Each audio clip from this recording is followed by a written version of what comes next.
नैवां शृणोद्वैरुदितं सुतस्य सा। पूतना आई, पूतना का उद्धार हुआ। पूतना जब लौट कर नहीं पहुंची तो कंस ने सकटासुर को भेज दिया और उस सकट गाड़ी के रूप में आया।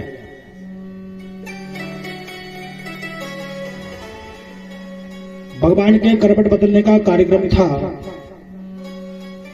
नंद जी ने सबको बुलाया। इतनी भीड़ हो गई कि घर में जगह ही नहीं बची। एक गाड़ी के नीचे पलना डाला और लल्ला को वहां सुला दिया। उसी समय राक्षस कंस का भेजा हुआ सकट के रूप में आया। कन्हैया ने देख लिया। कन्हैया खूब चिल्लाए, खूब रोए, किसी ने नहीं सुना।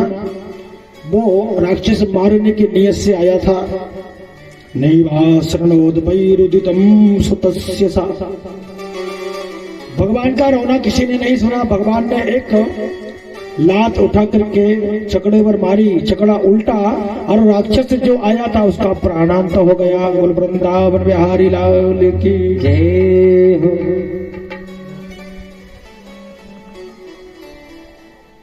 दो राक्षस को मार डाला।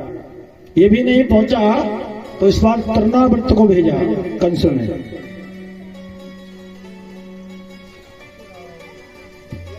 एक दिन मैया यशोदा कन्हैया को दुग्ध पान करा रही थी। उसी समय मामा का भेजा हुआ वो खिलौना आया, तृणावर्त आया। तृणावर्त का मतलब होता है अंधूरा। हवा चलते और ये पत्ते उड़ने लग जाते हैं। उसी रूप में मामा का भेजा हुआ वो राक्षस आया। मैया दुग्ध पान करा रही थी कन्हैया को। इतना दूध पिए जा रहे थे कन्हैया, इतना दूध पिए जा रहे थे। मैया स्तन पान करा रही थी। तभी वो बवंडर आया। मैया ने स्तन पान कराना नहीं छोड़ा तो कन्हैया ने अपना वजन बढ़ा लिया। तो मैया ने जैसे ही कन्हैया को नीचे रखा और वो बवंडर कन्हैया को उड़ाता हुआ आकाश में ले गया। वहां भी कन्हैया ने कुछ नहीं किया।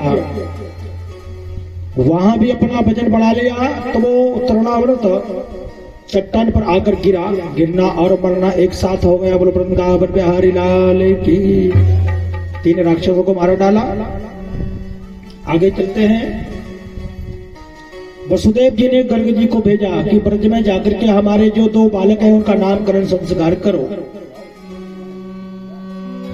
गर्गः पुरोहितो राजन यदूना सुमहातपः। गर्गः पुरोहितो राजन यदूना सुमहातपः। व्रजं जगाम नन्दस्य वसुदेव प्रचोदितः। वसुदेव जी ने गर्ग जी को भेजा। गर्ग जी वहां पहुंचे और नंद जी गर्ग जी को देख करके बड़े प्रसन्न हुए। चरणों को धुला, आसन पर बिठाया, कहा आप भले पधारे हो। तो गर्ग जी बोले कि मैं तुम्हारे बालकों का नामकरण संस्कार करने आया हूं, पर चुपके से कराना, क्योंकि आप कोई भी कार्यक्रम हो बड़ा भव्य और दिव्य करते हो, सबको बुलाते हो।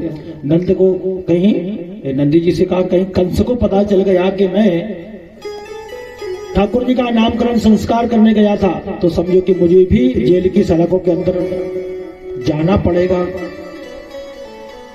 बाबा जी बोले चिंता न करो, किसी को नहीं बुलाएंगे। नामकरण संस्कार नाम जरूरी है। वो पहले का जमाना था कि बच्चे का जैसे ही जन्म हुआ दौड़े दौड़े पंडित जी के पास जाते थे। पंडित जी बालक हुआ है, नाम बताओ।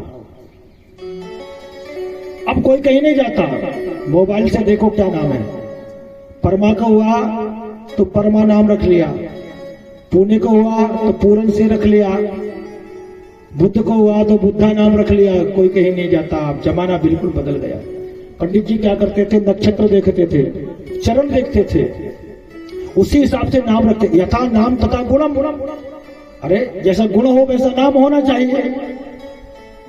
समझो नाम तो है शांति, दिन भर झगड़ते हैं, किचकिच किचकिच किचकिच, नाम रखा लिया शांति और दिन भर झगड़ा करते हैं, ऐसा नाम भी नहीं होना चाहिए। एक सज्जन में गली से पार हो रहे थे, कुत्ते भौंक रहे थे। उन्होंने कहा भाई कुत्ता भौंक रहे हैं, हमको निकाल दो। उसने पूछा क्या नाम है, तो वो बोले कि शेर सिंह। नाम क्या है? शेर सिंह। पिताजी का नाम कि सबा शेर सिंह। कहाँ रहते हो? कि शेरा वाली गली में। धिक्कार है, कुत्तों से डरते हो। नाम शेर सिंह, पिताजी सबा शेर सिंह, शेरा वाली गली में रहते हैं, कुत्ते भौंक रहे हैं तो उनसे डरते हैं। नाम ऐसा भी नहीं होना चाहिए। यथा नाम तथा गुण, जैसे गुण वैसा नाम।